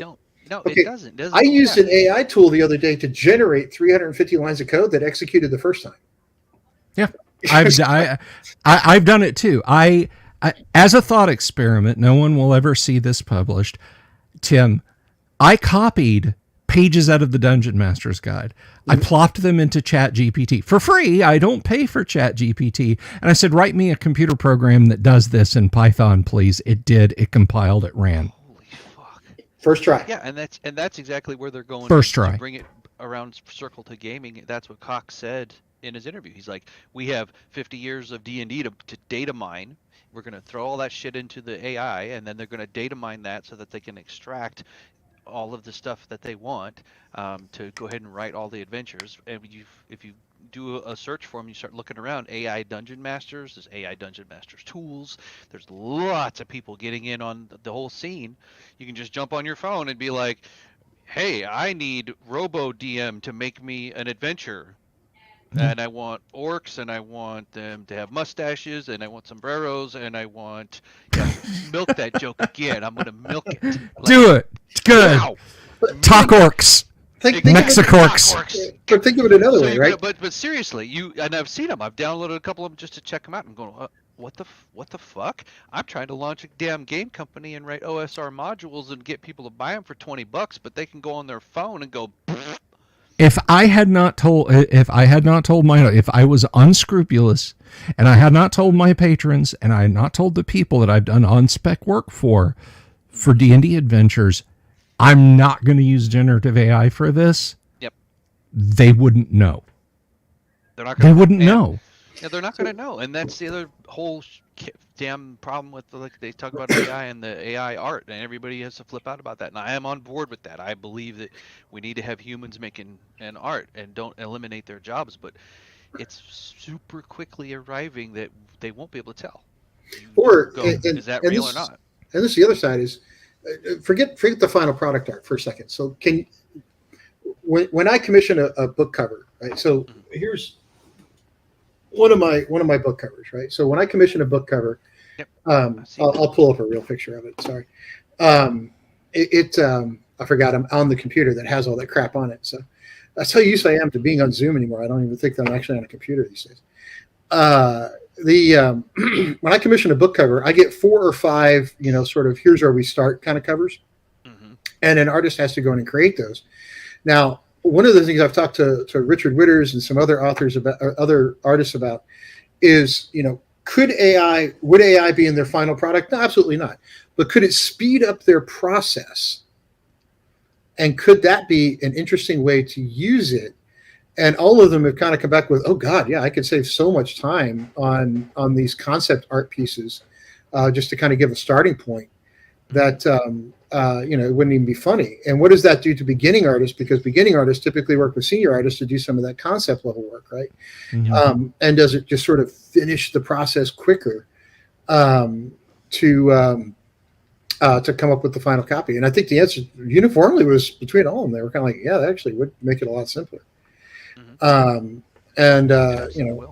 That's part of that whole 30 to 40, probably 50% of the job. I was just telling that to the kids. I was like, AI is going to come in and it's going to eliminate, all those call centers in wherever they are, India and stuff like that. I remember watching, do you remember the guy that did 30 days and he went and ate McDonald's for 30 days? Morgan Spurlock. Yeah, Spurlock, right. So they did the show, and they had one of the shows on there.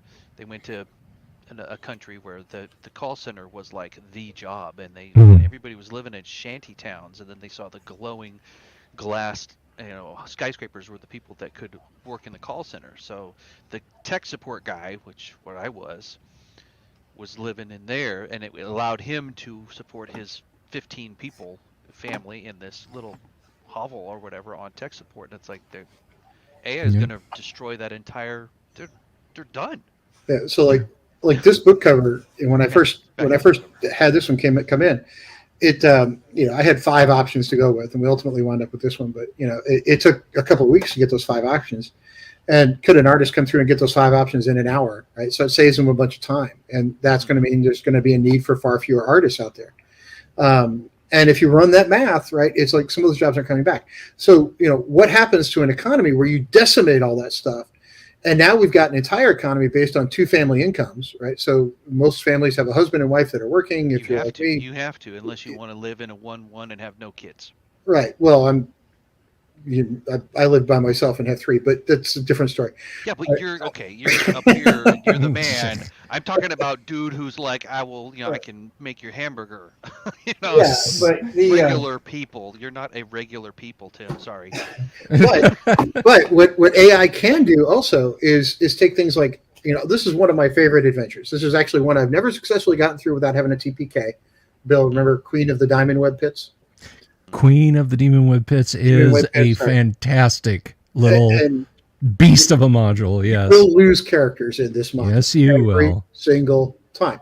But AI is getting pretty much to the point where if I have an artist doing some graphic work, or I just scan this module in, I could damn near get a video game out of this with very little extra work. Right? I could turn this into a not massive multiplayer online game, but with a little extra work, I could do that too. But just something on my computer to actually go run, I could have this cranked up in a couple of days, right? Just with the use of AI. So that's the kind of stuff it's going to enable. Is indie game companies, indie video game producers are going to be able to compete with the big boys, and the big boys are going to have to really rethink through their economic model. Because I love World of Warcraft, right? So I played a lot. I've played it for years. People can pick on me all you want and say, there's. Did you quit? Did you finally get away from it? Off and on. I always go back to it, but I'll play something else for a while, and I'll come back, and it just is what it is. But it's like my comfort zone, right? You kind of go to it every time. But you're not going to need those large groups of people to go do that, but you're going to have to rethink through that economic model. And globally, we're going to have to rethink through the economies, which is kind of my point to why I've been doing a lot of this stuff, is because we don't have to have a house that, or 2 cars and Mercedes and all these really expensive things we've kind of gotten used to over time, or aspire to. Number one, they don't have to cost what they cost, right? That's just sort of an arbitrarily determined number. And they're getting so cheap to manufacture now that they actually can be more widespread. So we kind of engineer the rarity of them. But are we getting closer to like a Star Trek type society where money doesn't really, is really kind of irrelevant at some level?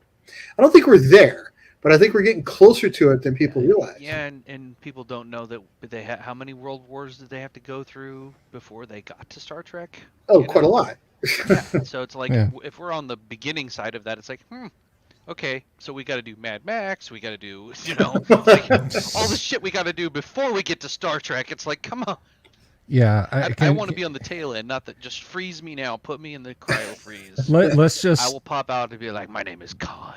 let's just jump right ahead to the fully automated space adventurism, guys. I got to slide out of here, gents. I got to do that too. But I got to get going, but I've had a great time. Thank you for having me, and I think there's so many more things we could definitely discuss. No, thanks for doing sort of an impromptu economic discussion with me that, of course, boiled into RPGs, but RPGs matter, man.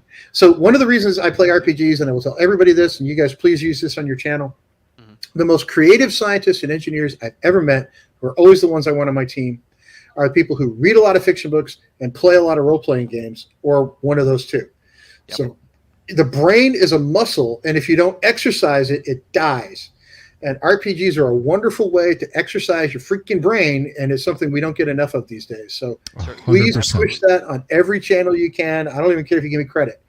But, being able to push that narrative where people need to exercise their brain and stop being spoon-fed shit off the news is something that I want to kind of spend the rest of my career pushing. So don't skip Brain Day. Hey, that goes exactly hand in glove with what I'm trying to push too, as well. Is that providing the environment that we can use our brains and provide the environment so we can have great, healthy interactions and teach our kids how to do that and have good social interactions and environments where we can actually have something good and positive happen. And exactly crap at the door. Yeah, that's what I'm all about.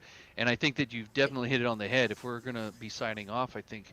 If because we've talked a lot of doom and gloom and there's some shit going on, it's pretty damn scary. So anybody watching this, what I want to say is, first of all, remember that what we're talking about, I think, is that you need to have some skills that are going to elevate you to Tim's status, to somebody else's status. If you're flipping burgers, that's fine. If you're working 2 jobs, that's fine. But in your spare time, read books, educate yourself. Get yourself going. That's the goal here. Don't think about, oh my God, what the fuck am I even going to do? You can improve and make yourself better. Then you specialize, and then you can make enough money that you don't have to worry about it. So don't skip Brain Day. Don't skip Brain Day. Don't skip Brain Day. Exactly. All right. Thank you, guys. You're very welcome. Be well, Tim. Peace. Bye, everybody.